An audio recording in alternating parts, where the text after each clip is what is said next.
সুপ্রিয় শিক্ষার্থী বন্ধুরা, দ্য স্টাডি বি চ্যানেলে তোমাদেরকে স্বাগতম। আমরা একাদশ দ্বাদশ শ্রেণীর বাংলা বিষয় নিয়ে আলোচনা করছি। তো বাংলা বিষয়ের ধারাবাহিক আলোচনায় এ পর্যায়েতে আমরা বাংলার একটি অতি গুরুত্বপূর্ণ কবিতা কাব্যাংশ নাম বিভীষণের প্রতি মেঘনাদ, এই কবিতা অংশটুকু নিয়ে আলোচনা করব। এই কবিতা অংশটুকু সাধারণত প্রত্যেকেই একটা প্রবলেম ফেস করে যে যেহেতু ভাষাটা আধুনিক বাংলা শব্দের মধ্যে পড়ে না, যার কারণে অনেকেই চিন্তা করে যে এটি আসলে অনেক কঠিন একটি কবিতা। কিন্তু যদি আপনি অর্থগুলো বুঝে ফেলেন তাহলে মনে হবে যে অনেক বেশি সহজ একটা কবিতা। এই বিভীষণের প্রতি মেঘনাদ কবিতাটি মাইকেল মধুসূদন দত্ত রচিত মেঘনাদ বধ কাব্য থেকে নেওয়া হয়েছে।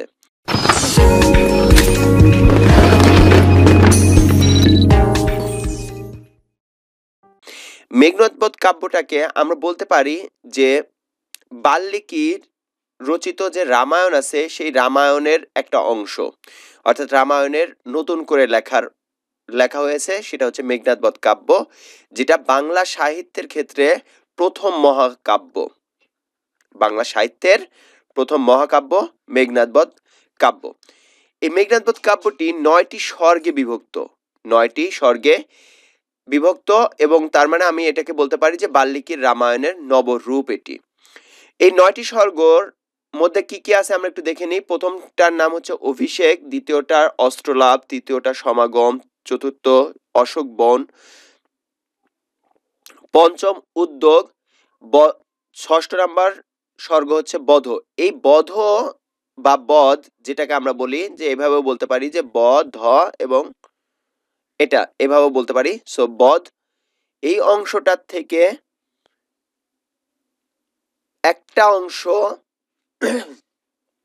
এই ষষ্ঠ স্বর্গের একটা অংশ হচ্ছে বিভীষণের প্রতি মেঘনাদ।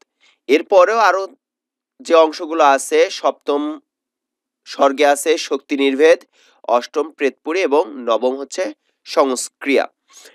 এ পর্যায়েতে আমরা মেঘনাদ বধ কাব্যের আগের ইতিহাসটা যেটুকু আপনাদের দরকার নেই সেই ইতিহাসটা নিয়ে একটু আলোচনা করব, যাতে করে আপনারা খুব সহজেই বুঝতে পারেন যে এটি আসলে কি ধরনের রচনা। এটা নিয়ে যদি আমরা আলোচনা করি তো আলোচনার ক্ষেত্রে আমরা যে জিনিসটা প্রথমে বলতে হবে সেটা হচ্ছে অযোধ্যা নামক এক রাজ্যের কথা। সেই অযোধ্যার পূর্বপুরুষ ছিলেন হচ্ছে সূর্যবংশীয় রাজা দিলীপ এবং তার সন্তান ছিলেন রঘু। এই রঘু থেকেই বলা হয়ে থাকে রঘুবংশ। আর রঘুবংশের যিনি শ্রেষ্ঠ যোদ্ধা তাকে বলা হয়ে থাকে রাঘব।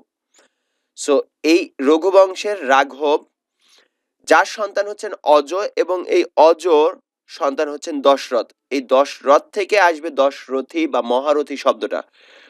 রথ অর্থ হচ্ছে যুদ্ধ। দশরথ হচ্ছে যিনি অজর সন্তান, তিনি ছিলেন অযোধ্যার রাজা।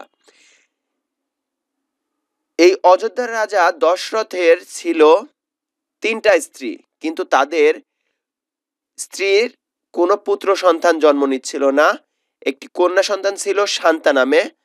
তো এর পরবর্তীতে তার 3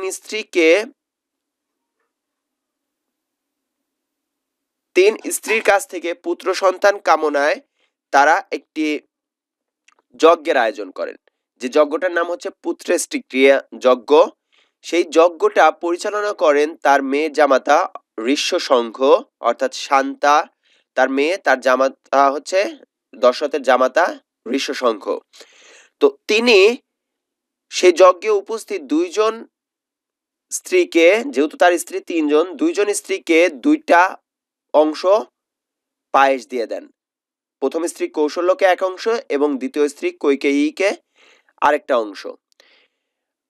তাদের আরেকজন সতীন অর্থাৎ দশরথের আরেকজন স্ত্রী ছিলেন যার নাম হচ্ছে সুমিত্রা। তারা যদিও সতীন ছিলেন কিন্তু প্রত্যেকেই পরিবারের মধ্যে বসবাস করতেন একজন আরেকজনের বোন হিসেবে, বোনের মতো করে। তো কৌশল্য চিন্তা করলেন যে আমি তো পায়েস পেয়েছি, তাহলে আমি যে ভাগটা পেয়েছি, 1 ভাগ পায়েস পেয়েছি, সুমিত্রা তো পায়নি। তো ওই 1 ভাগের অর্ধেক অংশ সুমিত্রাকে দেওয়া হয়, তার মানে সুমিত্রা একটা অংশ পেয়ে গেল। আবার কৈকেয়ী চিন্তা করলো যে আমি তো পায়েসের একটা অংশ পেয়েছি, সুমিত্রা তো পায়নি, তাই কৈকেয়ীর প্রাপ্ত পায়েসের এক অংশ থেকে আরেকটা অংশ দিয়ে দিল, অর্থাৎ অর্ধেক অংশ দিয়ে দিল সুমিত্রাকে। যেহেতু এই পায়েস খাওয়ার ফলে সন্তান হবে, যার কারণে ছেলে হবে, সেক্ষেত্রে কৌশল্যর পক্ষ থেকে অর্থাৎ কৌশল্যর গর্ভজাত একটি সন্তান আসলো, পুত্র সন্তান, যেটার নাম হচ্ছে রাম। তার আগে একটি কন্যা সন্তান ছিল, তার নাম হচ্ছে শান্তা। কৈকেয়ীর ঘরেও যেহেতু সে এক ভাগ খেয়েছে, তার ঘরেও একটি পুত্র সন্তান আসলো, যার নাম হচ্ছে ভরত। এবং সুমিত্রা যেহেতু দুইটা অংশ খেয়েছিল, যার কারণে তার ঘরে দুইটা সন্তান আসলো, ছেলে সন্তান। একটার নাম হচ্ছে লক্ষণ আর আরেকটার নাম হচ্ছে শত্রুঘ্ন। এই যে রামকে নিয়ে, লক্ষণকে নিয়ে এবং সীতা, এগুলো নিয়েই আসলে গল্পের সূত্রপাত। তো এই ঘটনার সূত্রপাতে রামের স্ত্রী আছেন সীতা। যেহেতু কৈকেয়ীর একটা সন্তান ভরত এবং সবচেয়ে বড় সন্তান হচ্ছে রাম, অন্য সব দিক থেকে পারদর্শী ছিল, যুদ্ধবিদ্যা বা মেধায় সকল দিক থেকে সে পারদর্শী। এবং সে যেহেতু বড় সন্তান, তার মানে এই দশরথের যে সাম্রাজ্য, এই সাম্রাজ্যের উত্তরাধিকারী অবশ্যই রাম, কেননা পরবর্তী রাজা হিসেবে রাজ্য পরিচালনা করবেন এই রাম। কৈকেয়ী, যিনি রামের সৎ মা, তিনি তার একজন দাসী ছিলেন। এই কৈকেয়ীর একজন দাসী, যার নাম হচ্ছে মন্থরা, তিনি শুধুমাত্র কুমতলবে থাকতেন বা কুমন্ত্রণা দিতেন। তিনি কৈকেয়ীকে বললেন যে যদি রাম রাজা হয় তাহলে কৌশল্য হবে হচ্ছে রাজমাতা, রাজমাতার ক্ষমতাটা থাকে রাজার চাইতেও বেশি। সো কৈকেয়ী নিজে চিন্তা করলেন যে যদি রাম রাজা হয় তাহলে কৌশল্য হবে রাজমাতা, তাহলে সে তো রাজমাতা হতে পারছে না। কিন্তু দ্বিতীয় সন্তান রাম যদি এখান থেকে বাদ হয়ে যায়, তাহলে দ্বিতীয় সন্তান হিসেবে ভরত হবে হচ্ছে রাজা, তার মা হিসেবে কৈকেয়ী হবে রাজমাতা। তাই মন্থরার কুমতলবে, কুপরামর্শে কৈকেয়ী একটি চাল চাললো। সেই চালটা কি? দশরথ একবার যুদ্ধে গিয়েছিলেন, যুদ্ধটার নাম ছিল হচ্ছে দেবাসুর যুদ্ধে। দেবাসুর যুদ্ধে তিনি শম্ভরাশুকে পরাজিত করতে গিয়ে, শম্ভরাশুকে বধ করতে গিয়ে তিনি আহত হয়ে যান। সেই আহত অবস্থাতে, অর্থাৎ দশরথ যখন আহত হয়ে যায়, সেই আহত অবস্থা থেকে তাকে সুস্থতায় নিয়ে আসেন এই কৈকেয়ী। সেবা শুশ্রূষার মাধ্যমে কৈকেয়ী তাকে সুস্থ করে তোলেন। তখন দশরথ তাকে বলেন যে আমি তোমাকে দুইটা বর দিতে চাই, তুমি কি চাও বলো, আমার কাছ থেকে তুমি কি চাও। কৈকেয়ী তাৎক্ষণিকভাবে কোনো কিছু চায় না এবং বলে যে আমি পরবর্তীতে আপনার কাছ থেকে চেয়ে নেব। তো যখন এই যে রামকে হাঁটাতে হবে এবং ভরতকে রাজা বানাতে হবে, এই জন্য কৈকেয়ী করে কি, কৈকেয়ী দশরথের কাছে দুইটি বর চায়, দুইটি বর তাকে দিতে হবে। তিনি দশরথের কাছে আবদার করে বসেন যে আপনার ওয়াদাকৃত যেহেতু দুইটা বর দিতে চাইছেন, তাহলে আমি যা চাই সেটাই তো দিবেন। তো প্রথম বরটা হচ্ছে রামের পরিবর্তে ভরত হবে অযোধ্যার রাজা, ভরত রাজা হবে। আর দ্বিতীয় বরটা বলেন যে যেহেতু রাম থাকা অবস্থাতে ভরত রাজ্য পরিচালনা করতে পারবে না, তার মানে রামকে সরায় নিতে হবে, তার কারণে রামকে 14 বছরের জন্য নির্বাসনে দিতে হবে। কিন্তু দশরথ যেহেতু বর দিয়ে ফেলছেন যে তুমি যা চাবা তাই পাবা, যার কারণে তার সম্পূর্ণ অনিচ্ছা সত্ত্বেও এই দুইটি বর কৈকেয়ীকে দেন এবং বলেন যে তাহলে রাম 14 বছরের জন্য নির্বাসনে যাবে এবং তার পরিবর্তে ভরত হবে রাজা। রাম যথারীতি নির্বাসনে যাওয়ার জন্য প্রস্তুতি নেন। তখন তার সৎ ভাই বা বৈমাত্রীয় ভাই লক্ষণ বলে যে রাম কেন একা যাবে, আমি ভাইকে একা ছাড়বো না, আমিও ভাইয়ের সাথে যাব। তাই রামের সাথে লক্ষণ যাওয়ার জন্য প্রস্তুতি নেন। ঠিক একইভাবে তার স্ত্রী সীতা, তিনি বলেন যে রামকে তো আমি একাকী ছাড়বো না, তাহলে রামের সাথে আমিও যাব। তো রাম, সীতা এবং লক্ষণ তিনজনকে নির্বাসনে দেওয়া হয়, অর্থাৎ নির্বাসনে চলে যায়।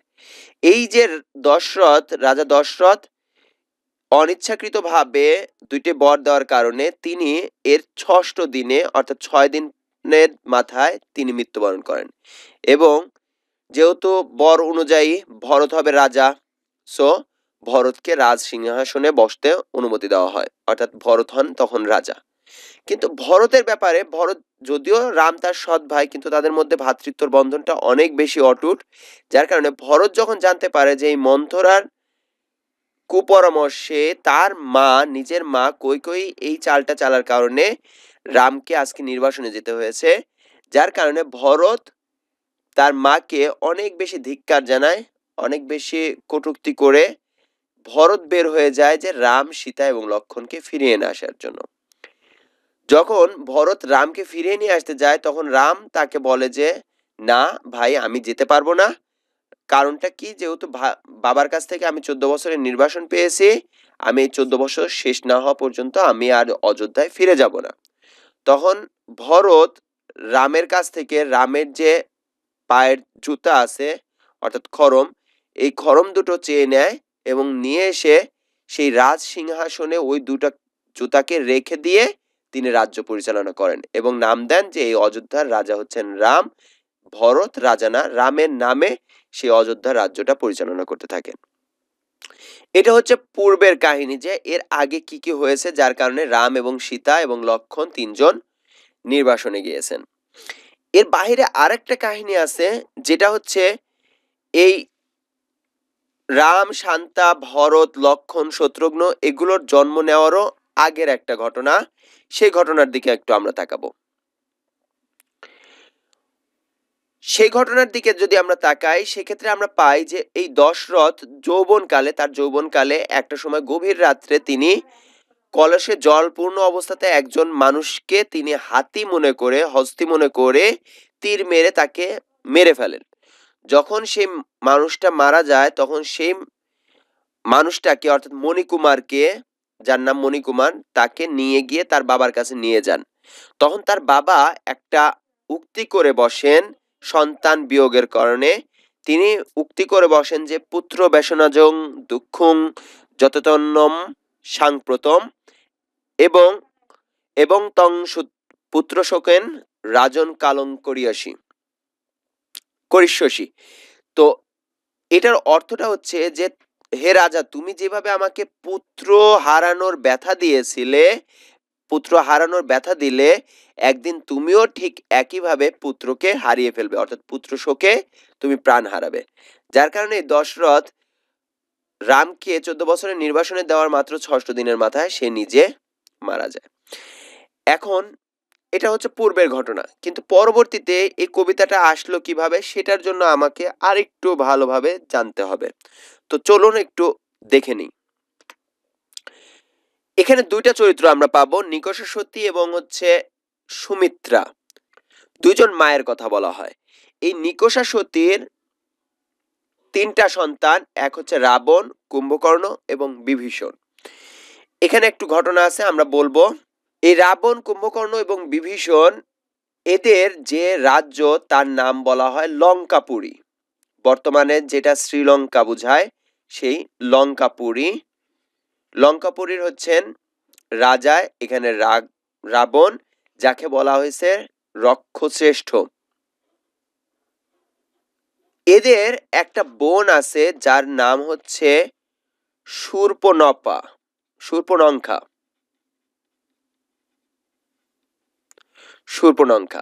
মূলত এই বোনকে নিয়েই যত ঝামেলার সূত্রপাত। শূর্পণখা এই লঙ্কাপুরীতে থাকতে থাকতে একটা সময় বোর ফিল করে, অর্থাৎ সে অনেক বেশি অবকাশ চায়।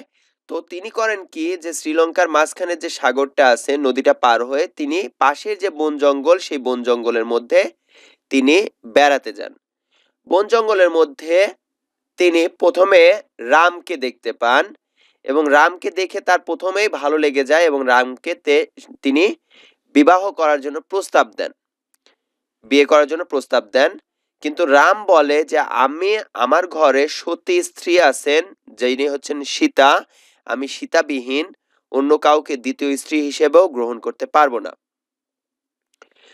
তো রাম যখন তাকে সরাসরি রিজেক্ট করে দেন, অর্থাৎ তার অফারটাকে মেনে নেয় না, তখন সে কিছুটা কষ্ট পেয়ে বনের মধ্যে চলাফেরা করতে থাকেন। তিনি তখন দেখতে পান লক্ষণকে।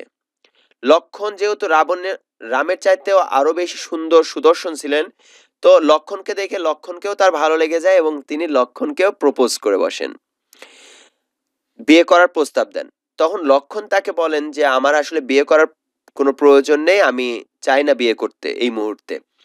তো এই জন্য যেহেতু লক্ষণের কাছ থেকেও শূর্পণখা রিজেক্ট হয়ে যান, তখন তিনি অনেক বেশি রাগান্বিত হয়ে যান এবং তিনি তার বংশের গৌরবটাকে তুলে ধরেন যে তোমরা জানো কি না যে আমি কোন বংশের মেয়ে, আমার বড় ভাই কে, আমার বড় ভাই রাবণ রাক্ষসপুরীর রাজা, সে আমার ভাই কুম্ভকর্ণ, আমার আরেক ভাই আছে বিভীষণ, আমি যদি তাদেরকে এই জিনিসগুলো বলি তাহলে তোমাদের অনেক সমস্যা হবে, ঠিক আছে। তো এর মধ্যেই লক্ষণ এবং রাম যেহেতু দুজনকেই এই শূর্পণখা প্রপোজ করেছে, যার কারণে দুজন মিলে তাকে কিছু তিরস্কার করতে থাকে, তাকে নিয়ে ঠাট্টা তামাশা করতে থাকে এবং ঠাট্টা তামাশার বিষয়বস্তুর মধ্যে সবসময় সীতার কথাটা চলে আসে যে সীতার মতন এরকম সতী নারী বিহীন রাম কখনো বিয়ে করবে না। তো এই জন্য সে তিরস্কারটাকে সহ্য করতে না পেরে সে সীতাকে মারতে উদ্যত হয়, অর্থাৎ সীতাকে মেরে ফেলতে উদ্যত হয়।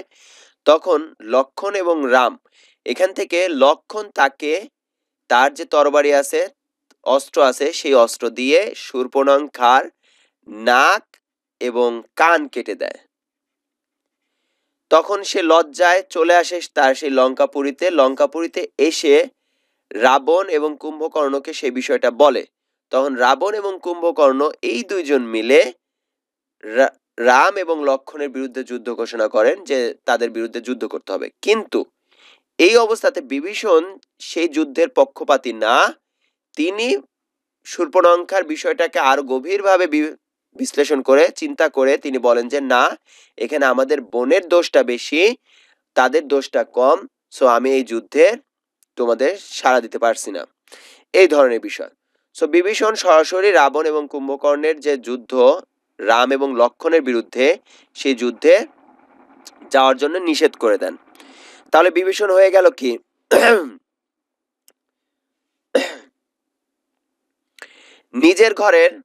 নিজের ঘরের মধ্যে নিজের পক্ষপাতিত্ব না নিয়ে সে পক্ষ নিচ্ছে রাম এবং লক্ষণের, এবং অনেক বেশি বিচক্ষণ ছিলেন বিভীষণ এবং অনেক বেশি জ্ঞানী ছিলেন, যার কারণে দূরদর্শিতার কারণে তিনি আগে থেকে চিন্তা ভাবনা করেছিলেন যে আসলে আমার বোনেরই হয়তো দোষ, এখানে রাম এবং লক্ষণের বিরুদ্ধে যুদ্ধ ঘোষণা করাটা আসলে ঠিক নয়। তো এই জায়গাটাতে আমরা বললাম হচ্ছে বিভীষণের বিষয়টা। এখন এই রাবণের অনেকগুলো সন্তান, তার মধ্যে একটা সন্তানের নাম বলতে পারি যে মেঘনাদ, আর একটা সন্তান হচ্ছে অতিকায়ের যে সন্তান সেটা হচ্ছে অক্ষয় কুমার। রাবণের আরেকটা সন্তান হচ্ছে অক্ষয় কুমার। তো এখন ব্যাপারটা হচ্ছে যে এই মেঘনাদের একটা বিষয়, মেঘনাদের মা হচ্ছে মন্দোদরী। এটা সম্পর্কে একটা কাহিনী প্রচলিত আছে, আমি এটার এখন পর্যন্ত সত্যতা বলতে পারবো না। প্রচলিত কাহিনীটা এরকম যে মেঘনাদ কেন এত বেশি শক্তিশালী সেটা নিয়ে একটু কথা বলি। মন্দোদরী কোনো এক সময় যখন নদীর ধার দিয়ে চলাচল করছেন, তখন দেখতে পান যে নদীতে পার্বতী, যিনি শিবের স্ত্রী পার্বতী, তিনি গোসল করছেন। পার্বতী গোসল করা অবস্থাতে বুঝতে পারেন যে তিনি আসলে কাপড় নিয়ে আসতে ভুলে গেছেন, নদীর কিনারায় তিনি কাপড় নিয়ে আসেননি, যার কারণে পার্বতী মন্দোদরীকে বলে যে তার ঘর থেকে যেন কাপড় বা পোশাক নিয়ে এসে দেন। মন্দোদরী যথারীতি ঘরে গিয়ে পোশাক আনতে চান, ঠিক এই মুহূর্তটাতে শিব তাকে দেখে পছন্দ করে বসে এবং শিব তাকে, অর্থাৎ মহাদেব, উনি তাকে সম্ভোগ করেন, যিনি দেবতার দেবতা শিব, তিনি তাকে সম্ভোগ করেন, অর্থাৎ তার সাথে সম্পর্ক করেন, শারীরিক সম্পর্ক করেন। তো এরপরে মন্দোদরী যেহেতু একটু বিচলিত হয়ে গেছে যে দেবতা তিনি আমার সাথে এটা কি করলেন, তখন শিব তাকে একটা বর দেন যে তোমার যে সন্তানটা হবে, তোমার যদি পরবর্তীতে কোনো পুত্র সন্তান জন্ম নেয়, তাহলে সেই সন্তানটা আসলে এই গুণে গুণান্বিত হবেন এবং সে আসলে সকল যুদ্ধে জয়লাভ হবে।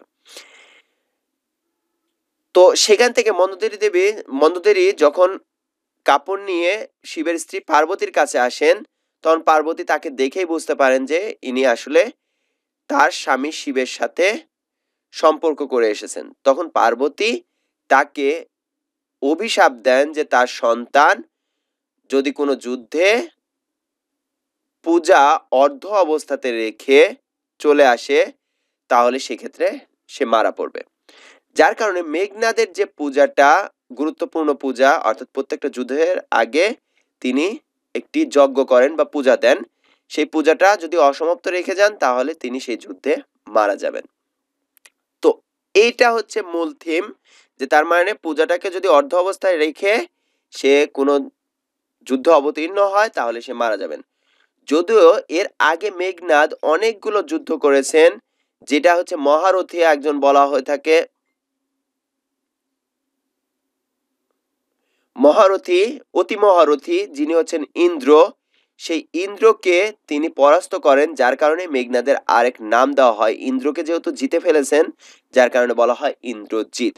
এবং তিনি মেঘের আড়াল থেকে যুদ্ধ করতে পারতেন, যার কারণেই তিনি হচ্ছে মেঘনাদ। এবং তিনি জন্মের সময় মেঘনাদ মেঘের মতন গর্জন করেছিলেন, যার কারণে তার নামটা রাখা হয় মেঘনাদ। তাহলে এখান থেকে আমরা বুঝতে পারলাম যে মেঘনাদকে সরাসরি যদি যুদ্ধে যায়, তাহলে সে মেঘের আড়ালে থেকে যুদ্ধ করতে পারবে। তার মানে সে অদৃশ্য হওয়ার কিছুটা ক্ষমতা রাখে, যে অদৃশ্য অবস্থাতে যুদ্ধ করে যে কাউকে পরাস্ত করতে পারে। কিন্তু মূল থিমটা কি, যে যুদ্ধর অর্থাৎ যেহেতু যজ্ঞটা যদি পূর্ণ সমাপ্ত না হয়, তাহলে সেক্ষেত্রে মেঘনাদ যদি যুদ্ধে যায়, তাহলে মেঘনাদ মারা পড়বে। এখন আসুন আমরা কিছু পরিচয়ে যাব। তার আগে আরেকটু ঘটনাটা বলি। যেহেতু মেঘনাদের এই বিষয়গুলো জানা ছিল, জানে কে? বিভীষণ। এখন যখন রাবণের সাথে রাম এবং লক্ষ্মণের যুদ্ধ হয়, তখন বারবার রাবণ পরাস্ত হতে থাকে এমন যে তার একটা ছেলে ছিল বীরবাহু, সর্বশেষ যিনি বীরবাহু যুদ্ধে গিয়ে রাম এবং লক্ষ্মণের কাছে পরাস্ত হয়ে মারা যায়। তখন রাবণ নিজে চায় যে আমি যুদ্ধে অবতীর্ণ হব। তখন মেঘনাদ তাকে গিয়ে বলে যে বাবা, আমি হলাম বাসব বিজয়ী, অর্থাৎ মেঘনাদ বাসব বিজয়ী, আমি থাকতে তুমি কেন যুদ্ধে যাবে? সন্তান যদি পালোয়ান হয়ে থাকে, অর্থাৎ সন্তান যদি শক্তি রাখে, তাহলে সন্তানের পরিবর্তে বাবা কেন যুদ্ধে যাবে? তো এবার যুদ্ধে আমি যাব। তো রাবণ বাদ দিয়ে মেঘনাদকে যুদ্ধের জন্য প্রস্তুতি নেওয়া হয়। তো এই যে বীরবাহু মারা পড়ছে, মেঘনাদ পরবর্তীতে যুদ্ধে যাবে। যখন মেঘনাদের ব্যাপারে সবাই জানতো যে মেঘনাদ মেঘের আড়াল থেকে যুদ্ধ করতে পারে, মেঘনাদকে পরাস্ত করার মতন কেউ নেই, এবং মহারথী যিনি হচ্ছেন মহাযোদ্ধা ইন্দ্রজিৎ দেবতা, তিনিই পরাস্ত হয়েছেন। আর রাম তো মানুষ মাত্র, লক্ষণ হচ্ছে মানুষ মাত্র। তো তাহলে দেবতা যার কাছে পরাস্ত হয়েছেন, তাকে মানুষ কিভাবে হারাতে পারেন? তো এই জন্য মেঘনাদকে যেহেতু পরাস্ত করা সম্ভব না, এই জন্য বিভীষণ রাম এবং লক্ষ্মণের পক্ষপাতিত্ব নিয়ে মেঘনাদকে পরাস্ত করার জন্য উদ্যত হন।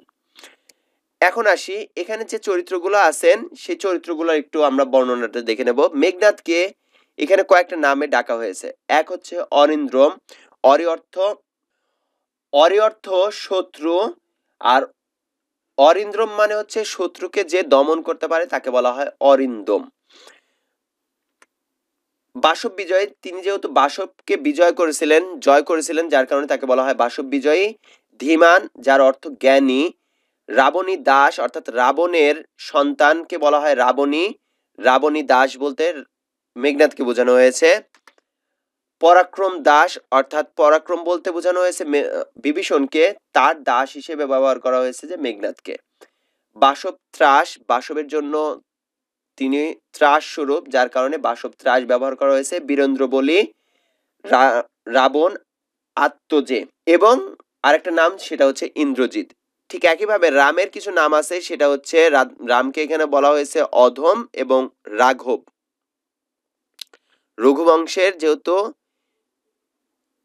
শ্রেষ্ঠ যোদ্ধা, এই জন্য রাঘব বলা হয়েছে। এখানে মেঘনাদের যে চাচা বিভীষণ, বিভীষণের কিছু নাম দেওয়া হয়েছে, যেটা হচ্ছে রাঘব দাস অর্থাৎ রামের দাস, রক্ষরথী অর্থাৎ এই রক্ষের যোদ্ধা, প্রভু মহারথী মহাযোদ্ধা, তাত মানে হচ্ছে চাচা, রক্ষমণি রাবণ অনুজ রাবণের ছোট ভাই, বিধাত মানে হচ্ছে বিধাতা, রাক্ষস রাজানুজ অর্থাৎ রাক্ষস রাজা হচ্ছে রাবণ, তার অনুজ মানে হচ্ছে তার ছোট ভাই, বীরকেশরী মানে হচ্ছে সিংহের মতন কেশ আছে যার কারণে বীরকেশরী, ধর্মপথগামী এবং রক্ষবর। আর ঠিক একইভাবে তার ছোট ভাই, তার মেজ ভাই কুম্ভকর্ণকে বলা হয়েছে সুলিভ শম্ভু নিব। এখানে একটু যদি আমরা ব্যাখ্যা করি, শম্ভু অর্থ হচ্ছে শিব বুঝায় বা মহাদেব, শুলি অর্থ শিবের যে হাতে অস্ত্র থাকে ত্রিশূল, সেই ত্রিশূল বুঝায়, আর নিব অর্থ মতো বুঝায়। তাহলে শুলি শম্ভু নিম বলতে বোঝা হচ্ছে শিবের ত্রিশূলের মতো বা শিবের মতন শক্তিশালী বুঝাতে শুলি শম্ভু নিব বুঝায়। সো কুম্ভকর্ণের আরেকটা নাম হচ্ছে শুলি শম্ভু নিব। এরপর লক্ষণকে, যেহেতু লক্ষণ ওই যজ্ঞাগারে এসেছে, লক্ষণকে কয়েকটা নাম বলা হয়। সেই নামের মধ্যে প্রথম নামটা আছে হচ্ছে তস্কর, চণ্ডাল, রামানুজ, দম্ভী, নরাধম, বনবাসী, দুরাচার দৈত্য, কীট এবং সৌমিত্রী। এখানে একটা জিনিস বলে রাখি, রাবণী এবং সৌমিত্রী দুইটা জিনিসের কথা এই কবিতাতে বলা আছে। দেখুন, রাবণের সন্তানকে বলা হচ্ছে রাবণী, অর্থাৎ রাবণের সাথে যদি আমি ই যুক্ত করি তাহলে রাবণী হয়ে যাচ্ছে। আর সুমিত্রার সন্তানকে, সুমিত্রার সাথে যদি আমি ই যুক্ত করে সৌমিত্রী বানাচ্ছি, সো সৌমিত্রী বলতে সুমিত্রার গর্ভজাত সন্তানকে বলা যাচ্ছে সৌমিত্রী, আর রাবণের সন্তানকে বোঝাচ্ছে রাবণী। আর এখানে আরেকজন আছেন যিনি হচ্ছেন রাবণ, যাকে এখানে একটা নামেই উল্লেখ করা হয়েছে, যিনি হচ্ছেন রক্ষ শ্রেষ্ঠ, অর্থাৎ রাক্ষস পল্লীর শ্রেষ্ঠ, লঙ্কাপুরীর শ্রেষ্ঠ, যার কারণে রক্ষ শ্রেষ্ঠ। এই ছিল মূল থিমটা। আমরা পরবর্তী অংশটাতে আমরা মূল কবিতাগুলো নিয়ে ব্যাখ্যা সহ আলোচনা করব ইনশাআল্লাহ। ধন্যবাদ সবাইকে। আসসালামু আলাইকুম ওয়া রাহমাতুল্লাহ।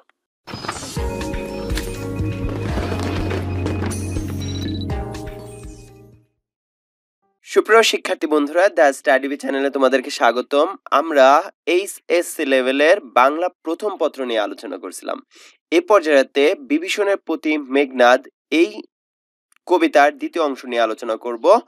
দ্বিতীয় অংশের শুরুতে আমরা একটু বলে রাখি, যেমন আগের অধ্যায়টাতেই বলেছিলাম যে যেহেতু বিভীষণ হচ্ছে রামের পক্ষে আছেন, যদিও বিভীষণ মেঘনাদের চাচা, মেঘনাদের জায়গা হচ্ছে রাক্ষসপুরী, ঠিক একইভাবে তার চাচা বিভীষণের স্থানও কিন্তু এই রাক্ষসপুরী। এখন চাচা যেহেতু এই রাক্ষসপুরীর পক্ষ না নিয়ে মানব সন্তান রাম এবং লক্ষণের পক্ষ নিয়েছেন, যার কারণে এতে করে যেহেতু মেঘনাদ পরবর্তীতে যুদ্ধে আসবে এবং মেঘনাদ যদি কোনো যজ্ঞ শেষ করে ফেলে তারপর যুদ্ধে যদি অবতীর্ণ হয়, তাহলে মেঘনাদকে আর কখনো হারানো সম্ভব না। এই জন্য মেঘনাদকে যজ্ঞ শেষ হওয়ার আগেই শেষ করতে হবে, তাছাড়া সম্ভব না। যার ফলে লক্ষণ, রামের ভাই লক্ষণ করে কি, বিভীষণের সাহায্য নিয়ে সেই যজ্ঞাগারে উপস্থিত হন। যজ্ঞাগারে যখন মেঘনাদ মাথা নত করেছিল, মাথা উপরের দিকে তুলে দেখে যে সামনে লক্ষণ দাঁড়িয়ে আছে এবং পাশে আছে তার চাচা এই বিভীষণ। তখন বিভীষণের সাথে তার একটা কথোপকথন হয়, আমার ঘরের চাচা হয়ে, আমার চাচা হয়ে তুমি কিভাবে শত্রুর সাথে হাত মিলাতে পারো, শত্রুকে তুমি ঘরে নিয়ে আসতে পারো। সো সেই কথোপকথনটাই হচ্ছে এই কবিতা বিভীষণের প্রতি মেঘনাদ। তো আমরা শুরু করব কবিতার প্রথম লাইন থেকে। এতক্ষণে অরিন্দ্রম কহিলা বিষাদে, এখানে অরিন্দ্রম বলতে অরি অর্থ শত্রু, অরিন্দম অর্থ যে শত্রুকে বিনাশ করতে পারে, অর্থাৎ শত্রুকে দমন করতে পারে। অরিন্দম বলতে বোঝানো হচ্ছে মেঘনাদকে। এতক্ষণে বলছে যে এতক্ষণে কহিলা বিষাদে, অর্থাৎ দুঃখের সাথে মেঘনাদ বলছে যে হ্যাঁ এতক্ষণে বুঝলাম। জানিনু কেমনে আসি লক্ষণ পশিল রক্ষপুরে। সো এই পর্যন্ত আমরা একটু স্টপ যাই। জানিনু অর্থাৎ জানলাম কিভাবে লক্ষণ পশিল অর্থ হচ্ছে পৌঁছালো রক্ষপুরে। রক্ষপুরে বলতে বোঝাচ্ছে রাক্ষসপুরী। তাহলে এতক্ষণে তারপরে বলছে যে জানিনু কেমনে আসিয়া লক্ষণ পশিল রক্ষপুরে, অর্থাৎ এতক্ষণে বুঝলাম যে লক্ষণ কিভাবে এই রাক্ষসপুরীতে পৌঁছাতে পারলো। হায় তাত, তাত অর্থ হচ্ছে চাচা। হায় চাচা, উচিত কি তব এ কাজ, অর্থাৎ এরপরে এই অংশটুকুতে যদি আমরা যাই যে তোমার কি এই কাজ করা উচিত হয়েছে। নিকষা সতী তোমার জননী, অর্থাৎ তাকে বোঝানোর জন্য যে তুমি কোন মায়ের সন্তান। নিকষা সতী যে হচ্ছে এই বিভীষণের মা, একই সাথে রাবণের মা। বিভীষণ, রাবণ এবং কুম্ভকর্ণ, এই তিনজনের মা হচ্ছে এই নিকষা সতী। সো নিকষা সতী তোমার জননী বিস্ময়সূচক চিহ্ন, যে আমার ভাবতে অবাক লাগতেছে তুমি এই মায়ের সন্তান, নিকষা সতীর মতন মায়ের সন্তান তুমি। সহোদর রক্ষশ্রেষ্ঠ, এই যে রক্ষশ্রেষ্ঠ বলতে বোঝানো হচ্ছে রাবণকে। রাবণকে অর্থাৎ তোমার ভাই, সহোদর অর্থ ভাই, তোমার ভাই রক্ষশ্রেষ্ঠ রাবণ শুলি শম্ভুনিভ, শুলি শম্ভুনিভ কুম্ভকর্ণ। শুলি শম্ভুনিভ অর্থটা এর আগেও আমরা বলছিলাম। এখানে আমরা যদি পরের অংশটুকুতে দেখি, এই শম্ভু অর্থ হচ্ছে বোঝায় শিব। শিব, শিবের একটা শুল আছে যার কারণে বোঝায় সেই শুলের মতন ক্ষমতাধর, যার কারণে শুলি, শুলি অর্থাৎ সে শুল, যে শুলটা ধারণ করে সেটা হচ্ছে শিবের শুলের মতো, এবং নিম্নতে হচ্ছে মতো, তার মানে শিবের শুলের মতো। কুম্ভকর্ণ, কুম্ভকর্ণ হচ্ছে তার চাচার নাম। সো তোমার চাচা শুলি শম্ভুনিভ ভাতৃপুত্র বাসব বিজয়ী, এখানে ভাতৃপুত্র বলতে নিজের কথা বলা হয়েছে, অর্থাৎ মেঘনাদের কথা, যে তোমার এই ভাতৃপুত্র অর্থাৎ ভাতিজাই তো বাসব বিজয় করে এসেছে। নিজ গৃহপথ তা দেখাও তস্করে, নিজ গৃহপথ অর্থাৎ নিজের ঘরের পথ, তাত অর্থ চাচা, তুমি দেখাও তস্করে, তস্কর অর্থ চোর। সো দেখাও তস্করে, সো নিজের ঘরের পথ চোরকে দেখাও। যেমন ব্যাপারটা এরকম, তোমার চাচা যদি বা তোমার আত্মীয় স্বজন যদি বুঝায় দেয় যে এই ঘরটার বা এদিক দিয়ে তুমি কাজটা করতে পারবা বা চুরি করতে পারবা, এই পথটা দেখায় দেওয়া হলো চোরকে, তো সেটা কি চাচার ক্ষেত্রে খাটে? সো ব্যাপারটা ঘটছে এরকম যে চাচা তুমি চোরকে দেখালা নিজের ঘরের পথ। চন্ডালে বসাওয়ানি রাজার অলয়ে, চন্ডাল অর্থ হচ্ছে চামার। আমরা সাধারণত কাউকে গালি দেওয়ার জন্য যেমন ব্যবহার করি যে তুই তো চামার। সো এইভাবে বুঝাচ্ছে চন্ডালে বসাওয়ানি রাজার আলোয়, রাজার আলোয় কেউ চামারকে নিয়ে আসে। সো এখানে তস্কর এবং চন্ডাল বলতে বোঝানো হয়েছে, এই দুইটাকে বোঝানো হয়েছে হচ্ছে লক্ষণকে। লক্ষণকে বুঝাইছে যে লক্ষণকে নিয়ে আসছে, অর্থাৎ এই চোর, এই চামারকে, আমরা কথা কথা বলি না যে চোর চামার, চুরি চামারি বাদ দে। সো ওই চোর চামার, চোর চামারকে তুমি নিয়ে এসছো রাজার আলোয়ে। কিন্তু নাহি গঞ্জিত মা, গুরুজন তুমি, গঞ্জি অর্থ ঘৃণা অর্থাৎ তিরস্কার বুঝায়। সো তাহলে তিরস্কার বা ঘৃণা, তোমার প্রতি কোনো ঘৃণা নেই, তিরস্কার নেই। কেন তিরস্কার নেই? কারণ হচ্ছে গুরুজন তুমি, তো আমার চাচা, যাই করছো না কেন তুমি তো আমার চাচা। পিতৃতুল্য, বাবার সমতুল্য। গুরুজন তুমি, পিতৃতুল্য বাবার মতো তুমি গুরুজন।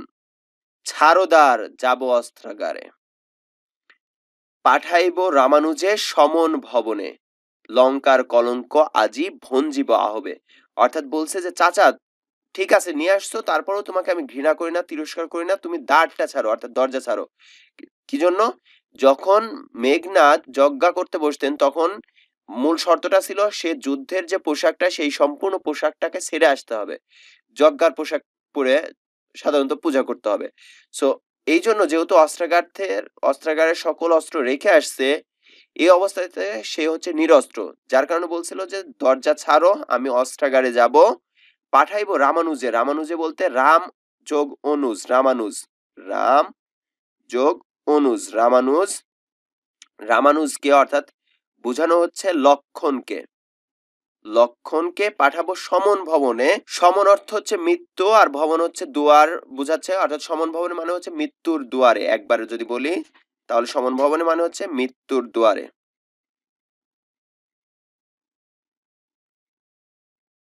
অর্থাৎ এই রামের ছোট ভাই রামানুজ লক্ষণকে আজকে আমি মৃত্যুর দুয়ারে পাঠাবো, তুমি শুধু দরজাটা ছেড়ে দাও, আমি অস্ত্রাগার থেকে অস্ত্রটা নিয়ে আসি।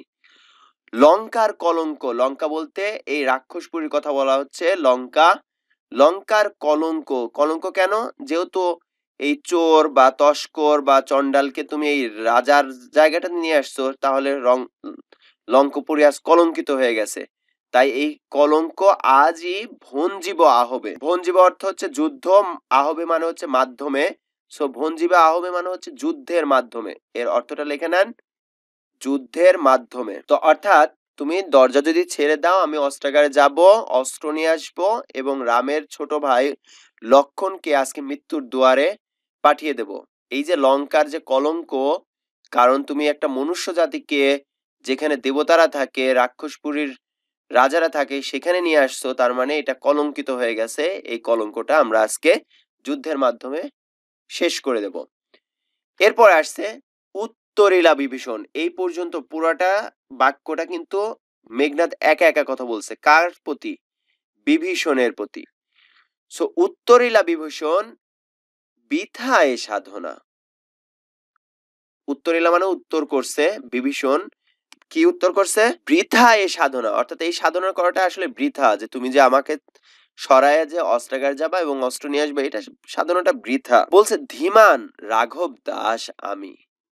ধীমান অর্থ হচ্ছে জ্ঞানী, অর্থাৎ মেঘনাদকে উল্লেখ করে বলতেছে যে তুমি তো জ্ঞানী। ধীমান রাঘব দাস, রাঘব অর্থ হচ্ছে বুঝায় রামকে, রঘুবংশের শ্রেষ্ঠ যোদ্ধাকে বলা হয় রাঘব। সো রাঘব বলতে মূলত বোঝায় হচ্ছে রামকে। রামের দাস আমি, কি প্রকারে তাহার বিপক্ষ কাজ করিব? রক্ষিতে অনুরোধ, অর্থাৎ আমি কি করে তার বিপক্ষে কাজ করি তোমার অনুরোধ রক্ষা করার জন্য। রক্ষিত অনুরোধ মানে তুমি যে অনুরোধ করছো যে দরজা ছাড়ো, এই অনুরোধটা রাখার জন্য আমি কিভাবে একজন, আমি যার দাস, তার বিপক্ষে কিভাবে কাজ করি। উত্তরীলা কাতরে রাবণী, অর্থাৎ উত্তরীলা কাতরে রাবণী। রাবণী আমি এর আগের ভিডিওটাতে বলছি যে রাবণ এর সাথে যদি আমি ই যুক্ত করি তাহলে রাবণের সন্তান হয়ে যায় রাবণী। সো হে পিতৃব্য, অর্থাৎ রাবণী, অর্থাৎ এখানে বোঝাচ্ছে মেঘনাদ, মেঘনাদের কথা বলছে। মেঘনাদ উত্তর করছে হে পিতৃব্য, অর্থাৎ হে পিতার মতো, তব বাক্যে ইচ্ছে মরিবারে, অর্থাৎ তুমি যদি তাই বলো তাহলে আজকে আমার মারা যেতে ইচ্ছা করছে। রাঘবের দাস তুমি, কেমনে ও মুখে আনিলে এ কথা? তাত কহ তা দাসেরে, অর্থাৎ তুমি রামের দাস, তুমি রাম হচ্ছে মনুষ্য জাতি, একটা মানুষের দাস হয়ে গেছো তুমি, কিভাবে তুমি একটা এত বড় যোদ্ধা, রক্ষশ্রেষ্ঠ, রাক্ষসপুরীর শ্রেষ্ঠ রাবণের ভাই হয়ে তুমি এই কথা কিভাবে মুখে আনো? তাত চাচা কহতা দাসেরে, চাচা তুমি দাসরে এই কথাটা বুঝায় বলো। স্থাপিলা, এই লাইনটা অনেক বেশি ইম্পর্টেন্ট। স্থাপিলা বিধুরে বিধি স্থানুর ললাটে, পরিকি ভূতলে শশী যান গড়াগড়ি ধুলায়। এখানে দেখুন স্থাপিলা অর্থ হচ্ছে স্থাপন করে, বিধু অর্থ হচ্ছে চাঁদ, বিধি অর্থ হচ্ছে স্রষ্টা, স্থানু হচ্ছে আকাশ, ললাট অর্থ কপাল। কিন্তু এখানে অর্থটা আসবে কিভাবে? স্থাপন করে চাঁদ স্রষ্টা আকাশের, আকাশের বুকে বা আকাশের মধ্যে, অর্থাৎ যে চাঁদ আকাশের উপরে শোভা পায়। পরিকি ভূতলে শশী যান গড়াগড়ি, শশী অর্থ চাঁদ, শশী যান গড়াগড়ি ধুলায়, সেই চাঁদ, আকাশের চাঁদটা যে আকাশের বুকে শোভা পাচ্ছে, সেই চাঁদটা কি কখনো মাটিতে এসে ধুলার মধ্যে গড়াগড়ি খায়? হে রক্ষরথী, রক্ষরথী কাকে বলা হচ্ছে? এই বিভীষণকে, বিভীষণকে বলা হচ্ছে হে রক্ষরথী, ভুলিলে কেমনে কে তুমি জনম তব কোন মহাকুলে, কে বা সে অধম রাম। আচ্ছা, এই পর্যন্ত আমরা যাই, পরের অংশটুকুতে পরে যাচ্ছি। হে রক্ষরথী অর্থাৎ হে বিভীষণ, হে চাচা, ভুলিলে কেমনে, কে তুমি? তুমি কিভাবে ভুলো যে তুমি আসলে কে? তুমি কে? নিকষ সতীর সন্তান, তুমি রাবণের ভাই, তুমি কুম্ভকর্ণ বিশাল দেহকার। কুম্ভকর্ণ এই জন্য বলা হয় যে বিশাল দেহের মানুষ ছিলেন, মানে বিশাল দেহের দেবতা তিনি কুম্ভকর্ণ। তো তার ভাই, আমার মতন একজন শ্রেষ্ঠ যোদ্ধা আছেন তোমার ঘরে, তুমি তার চাচা, যাকে কিনা দেবতা ইন্দ্র হারাতে পারেনি, যাকে আমি ইন্দ্রকেও জিতে নিয়েছি, ইন্দ্রজিৎ আমি। সো তুমি সবকিছু ভুলে গেলা। ভুললা কিভাবে যে কে তুমি আসলে? জনম তব কোন মহাকুলে, তোমার জন্ম যা কোন মহাকুলে সেটাও তুমি ভুলে গেছো। কে বা সে অধম রাম? অর্থাৎ বলছে যে ওই অধম রামটা আসলে কে, তুমি তা কি জানো না?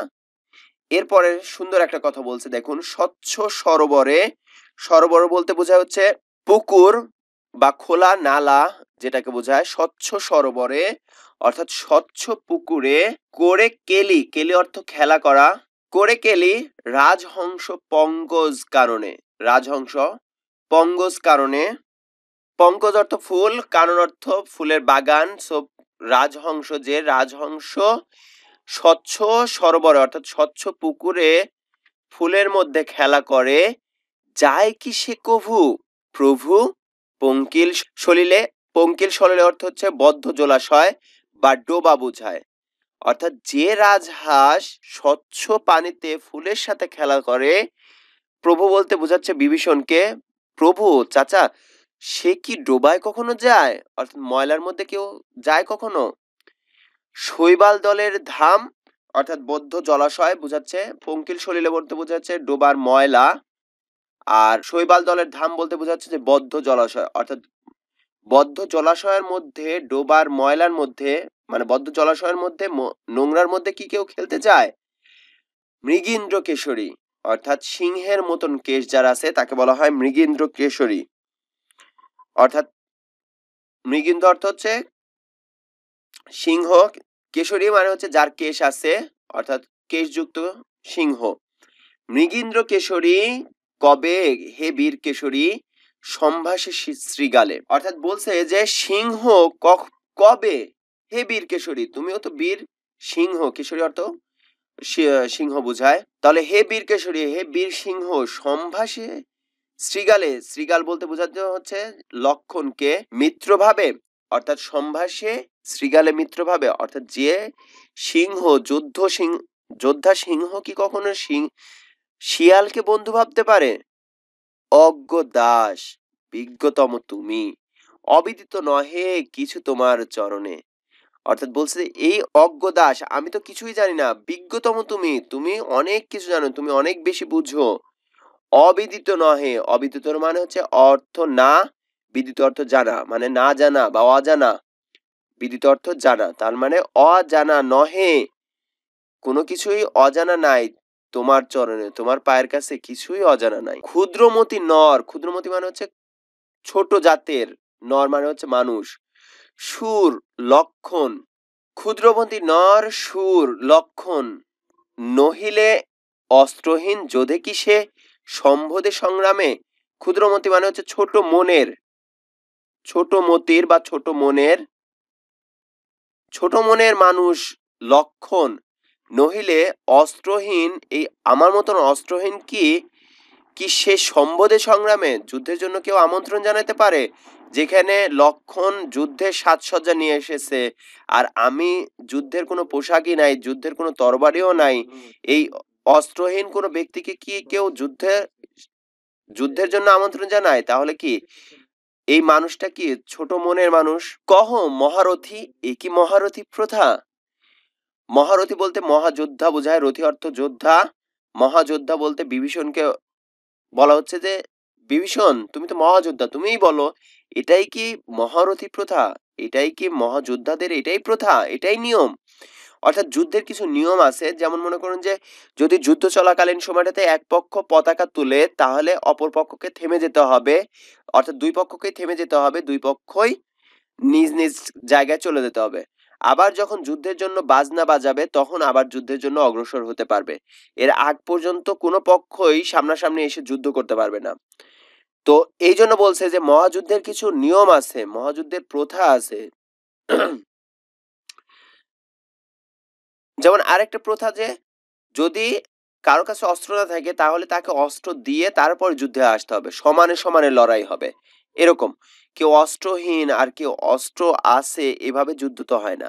সো ওইটাই বলতেছে এ কি মহারথী প্রথা, নাহি শিশু লঙ্কাপুরে, অর্থাৎ লঙ্কাপুরে রাক্ষসপুরীতে একটা শিশুও পাবো না, শুনি না হাসিবে এ কথা, এ কথা শুনে হাসবে না।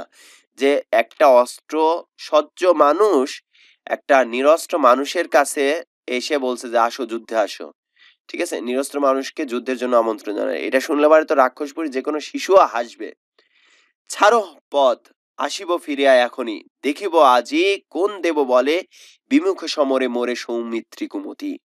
অর্থাৎ বলছে ছাড়ো পথ, তুমি পথটা ছেড়ে দাঁড়াও, আসিব ফিরে এখনই, এখনই ফিরে আসবো, দেখিব আজি, আজকে দেখে ছাড়বো কোন দেব বলে, কোন দেবতার বলে, দেবতার বলে এর বলার কারণটা কি, দেবতার বলে এর রিজনটা হচ্ছে যে এর চক্রান্তের মূল এটা ছিল হচ্ছে যে দেবতাদের সাথে যখন রাম সাহায্য চায় তখন ইন্দ্রজিৎ প্রথমেই বলে যে আমি দেবতা হয়ে তার সাথে পারিনি, আর তুমি একটা সাধারণ মনুষ্য হয়ে কিভাবে মেঘনাদের সাথে যুদ্ধে পারবা।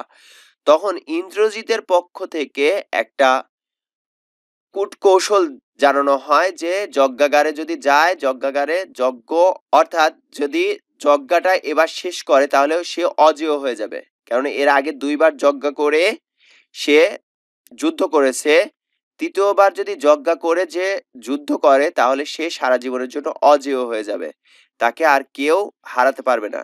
সো এই জন্য ইন্দ্রজিৎ তাকে যজ্ঞাগারে মেরে ফেলার জন্য বা এই ধরনের হত্যা করার জন্য একটা কূটকৌশল তৈরি করে, যার কারণে বলছে কোন দেব বলে বিমুখে সমরে, বিমুখে সমরে, সমর অর্থ যুদ্ধে, অর্থাৎ সম্মুখ যুদ্ধে, মোরে সৌমিত্রী কুমতি, অর্থাৎ আমার সাথে লড়াই করে সৌমিত্রী, অর্থাৎ সুমিত্রার পুত্র, কুমতি মানে হচ্ছে কুমতলবে যেহেতু আসছে, যেহেতু অস্ত্রহীন ভাবে হত্যা করতে আসছে এই জন্য বলা হয়েছে কুমতি, অর্থাৎ সৌমিত্রীর এই কুমতলবের ছেলে কিভাবে আমাকে হারায়, কোন দেবতার বলে। দৈব দত্ত নররণে সচক্ষে দেখেছ রক্ষশ্রেষ্ঠ পরাক্রম দাসের।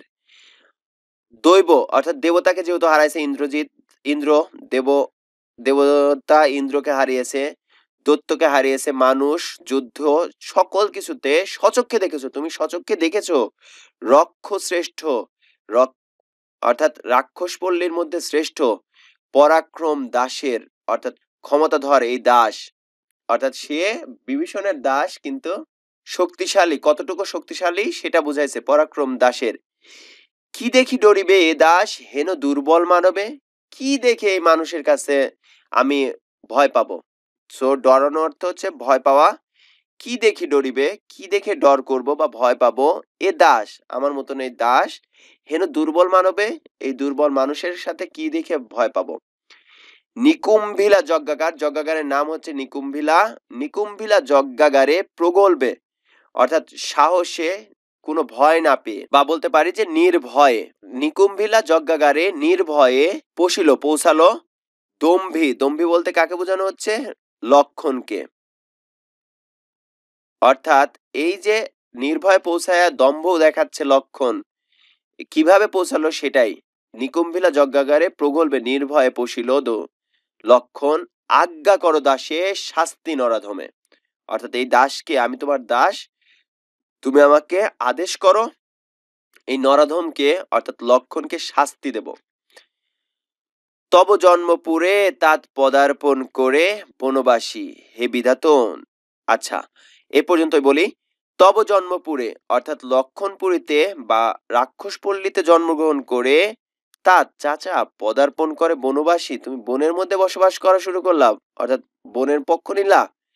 হে বিধাত, বিধাত মানে হচ্ছে স্রষ্টা বা সৃষ্টিকর্তা বা বিধাতা বুঝায়। হে বিধাতা নন্দন কাননে ভ্রমে দুরাচার দত্ত, নন্দন কানন মানে হচ্ছে স্বর্গের উদ্যান, কানন হচ্ছে উদ্যান, নন্দন কারণ হচ্ছে স্বর্গের উদ্যান বোঝায়। সো স্বর্গের উদ্যানে ভ্রমে মানে হচ্ছে ভুল করে দুরাচার দত্ত বলতে লক্ষণকে বোঝাচ্ছে। এই দুরাচার দত্ত স্বর্গের উদ্যানে ভুল করে চলে আসছে। প্রফুল্ল কমলে কীটবাস। প্রফুল্ল অর্থ হচ্ছে ফুটন্ত, কমল অর্থ ফুল। সো ফুটন্ত ফুলে কীটবাস অর্থাৎ ফুটন্ত ফুলের মধ্যে এই কীট, কীট অর্থ হচ্ছে পোকা, পোকার বসবাস। কহতাৎ অর্থাৎ বোঝাচ্ছে যে এই লক্ষণ যে এই ফুলের সাম্রাজ্যে অর্থাৎ ফুলের মধ্যে আসছে, স্বর্গের কারণে আসছে। কহতাৎ সহিব কেমনে, অর্থাৎ চাচা তুমি আমাকে বলো এটা কিভাবে সহ্য করব যে ফুলের মধ্যে এই পোকাটা চলে আসছে।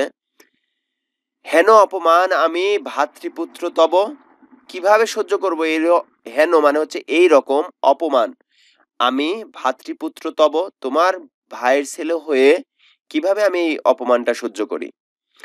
তুমিও মানে তুমিও কিভাবে সহ্য করছো। হে রক্ষমণি, রক্ষমণি বলতে বোঝাচ্ছে বিভীষণকে। সহিছ কেমনে কিভাবে সহ্য করছো, সহিছ অর্থ সহ্য করছো। হে চাচা বিভীষণ তুমি কিভাবে সহ্য করছো। মহামন্ত্র বলে যথা নম্র শির ফণি, মলিন বদন লাজে উত্তরিলা রথি। বলছে মন্ত্র বলে যথা নম্রশির ফণি অর্থাৎ যে সাপের মাথা উঁচু থাকে সেটাকে বোঝাচ্ছে, নম্রশির হয়ে গেল সাপের মাথা। মলিন বদন লাজে অর্থাৎ লজ্জায় মুখটাকে লাজুক করে উত্তরিলা রথি রাবণ অনুজ, রাবণের ছোট ভাই যোদ্ধা উত্তর করলো। লক্ষ্মী রাবণ আত্মজে অর্থাৎ রাবণের ছেলে, আত্মজে বলতে বোঝা যাচ্ছে ছেলে, রাবণের ছেলেকে কে উত্তর করতেছে, বিভীষণ অর্থাৎ উত্তরিলা রথি রাবণ অনুজ, রাবণ অনুজ মানে হচ্ছে বিভীষণ। বিভীষণ উত্তর করলো মলিন বদনে রাবণাত্মজে। নহি দোষী আমি বৎস, বিধা বৎস মোরে তুমি, নিজ কর্ম দোষে হায় মজাইলা এ কনক লঙ্কা রাজা মজিলা আপনি। আচ্ছা এ পর্যন্ত বলি। নহি দোষী আমি, তখন বিভীষণ বলছে আমি দোষী নয় বৎস ছেলে, বৃথা ভৎস মোরে, আমার এই বৃথায় তুমি তিরস্কার করছো। ভৎস মানে হচ্ছে তিরস্কার করা, বৃথায় তিরস্কার করছো, বৃথায় তুমি তিরস্কার করছো। নিজ কর্মদোষে তোমার নিজের কর্মদোষে নিজের কর্মের কারণে হায় মজাইলাই এ কনক লঙ্কা রাজা মজিলা আপনি। তো এখানে পুরোটা যদি বলি মহামন্ত্র বলে অর্থাৎ হচ্ছে যে মহামন্ত্রের মাধ্যমে, যে মহামন্ত্রের মাধ্যমে নম্র শির ফণি অর্থাৎ সাপ যেমন করে মাথা নিচু করে, ফণি অর্থ সাপ অর্থাৎ মন্ত্রের বলে সাপ যেভাবে মাথা নিচু করে তেমনি ভাবে মলিন বদল লাজে অর্থাৎ মুখটাকে লজ্জায় লাল করে উত্তরিলা রথিম রাবণ অনুজ, রাবণ অনুজ অর্থাৎ বিভীষণ লক্ষ্মী, লক্ষ্মী মানে হচ্ছে লক্ষ্য করে রাবণাত্মজে রাবণের ছেলের দিকে তাকিয়ে লাজুক স্বরে তাকিয়ে বলল কি, নহি দোষী আমি দোষী না বৎস ছেলে, বৃথা ভৎস মোরে, বৃথাই আমাকে তিরস্কার করছো তুমি। নিজ কর্মদোষে তোমাদের নিজেদের দোষেই হায় মজাইলাই কনক লঙ্কা রাজা। মজাইলা অর্থ হচ্ছে বিপদগ্রস্ত করে দেওয়া অর্থাৎ বিপদে ফেলা, বিপদে ফেললা এ কনক লঙ্কা রাজা। কনক লঙ্কা বলতে বোঝাচ্ছে রাক্ষসপুরী, রাক্ষসপুরীকে তুমি বিপদে ফেলছো। রাক্ষসপুরী নিজের কর্মের কারণেই তুমি লঙ্কা রাজাকে বিপদে ফেললা। মজিলা আপনি অর্থাৎ বিপদে ফেললা নিজেকেও, মজিলা অর্থ বিপদে ফেলা, সো মজিলা আপনি তুমি নিজেই বিপদে পড়লা। বিরত সতত পাবে দেবকুল, এবি পাপপূর্ণ লঙ্কাপুরী। বিরত সতত পাপে দেবকুল, যে পাপগুলোর থেকে সবসময় বিরত থাকতো দেবকুল, এবি পাপপূর্ণ লঙ্কাপুরী, আর এখন এই ধরনের পাপে পূর্ণ হয়ে গেছে রাক্ষসপুরী। প্রলয়ে যেমতি বসুধা ডুবিছে লঙ্কায় কাল সলিলে। প্রলয়ে যেমতে বসুধা, বসুধা অর্থাৎ পৃথিবী অর্থাৎ যেভাবে প্রলয় বা ঝড়ে পৃথিবী ধ্বংস হয়ে যায়, ডুবিছে লঙ্কা এ কাল সলিলে। এখানে সলিলে অর্থাৎ ডুবানো, সো ডুবিছে লঙ্কা অর্থাৎ এই লঙ্কাপুরী এখন ডুবে যাচ্ছে এ কাল সলিলে এই কালে অর্থাৎ এই বিপদে এখন লঙ্কাপুরী অর্থাৎ এই পাপে আজকে লঙ্কাপুরী ডুবে যাচ্ছে। রাঘবের পদাশ্রয়ে রক্ষার্থে আশ্রয়ী তেই আমি পরদোষে কে চাহে মজিতে। বলছে রাঘবের পদাশ্রয় মানে হচ্ছে রামের পদাশ্রয় পায়ের নিচে আশ্রয় নিয়ে রামের পদাশ্রয়ে রক্ষার্থে আশ্রয়ী। এই আমি নিজেকে রামের পায়ের নিচে স্থান দিয়ে আশ্রয় নিচ্ছি। তেই আমি অর্থাৎ আশ্রয়তেই আমি অর্থাৎ আশ্রয় নিয়ে আছি আমি। পরদোষে কে চাহে মজিতে, অর্থাৎ অন্যের দোষে কে নিজে ধ্বংস হতে চায়। মজিতে অর্থ হচ্ছে ধ্বংস হওয়া।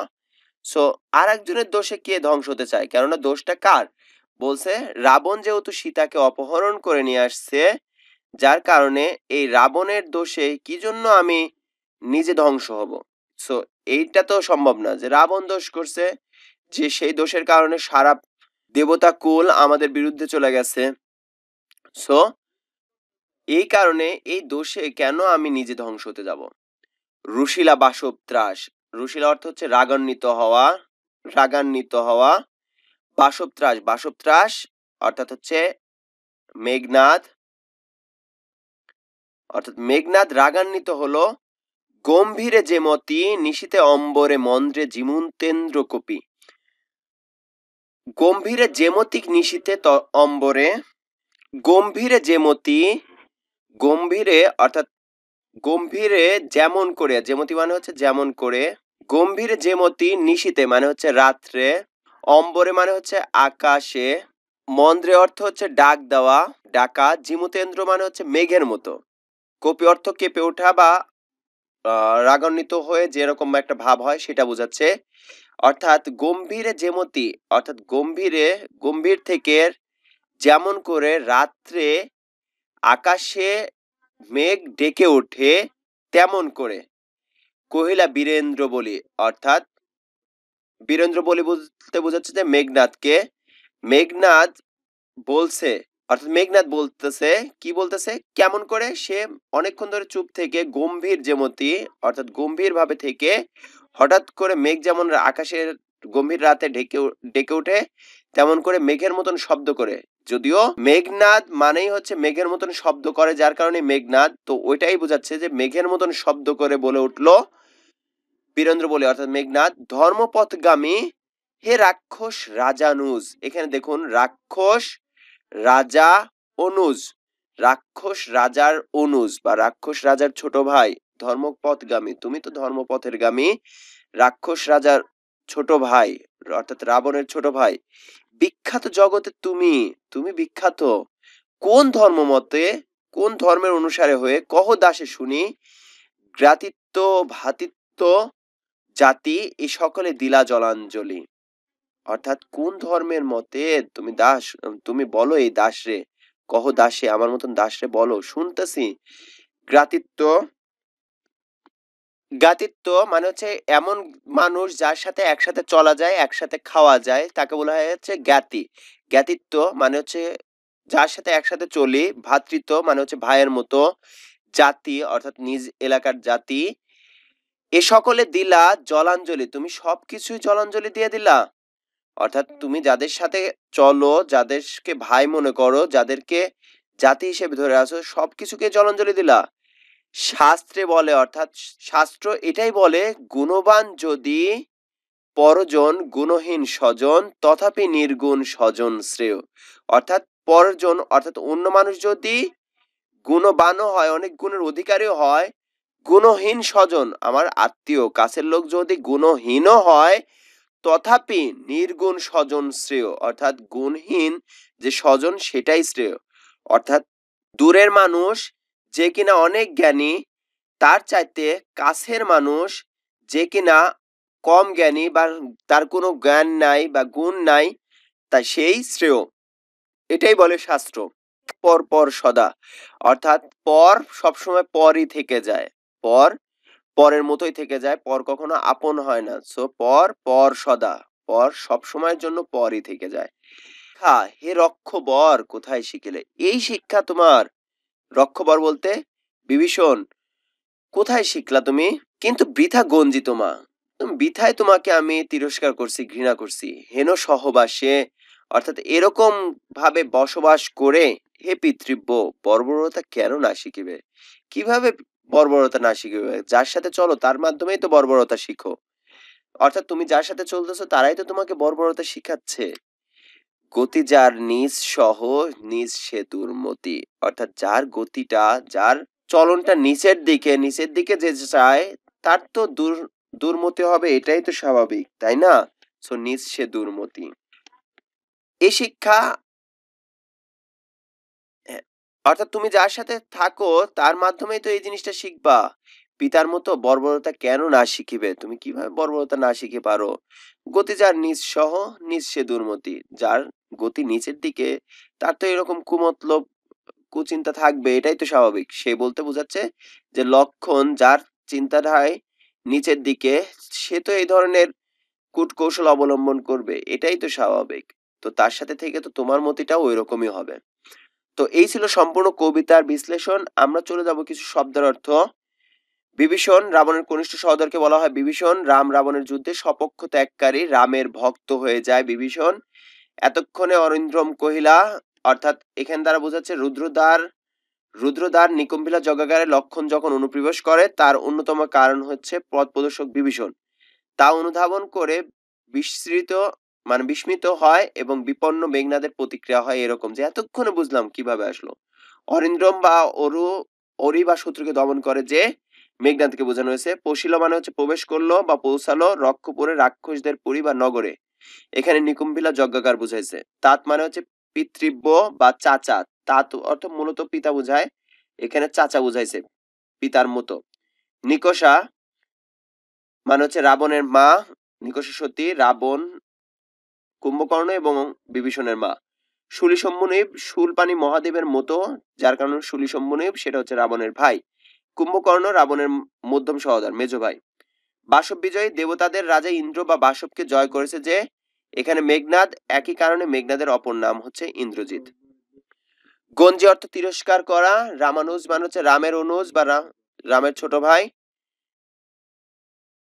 এখানে রামের অনুজ লক্ষণকে বোঝানো হয়েছে। সমন মানে হচ্ছে জমালয়ে। ভঞ্জি বাহবে মানে যুদ্ধ দ্বারা বিনষ্ট করব।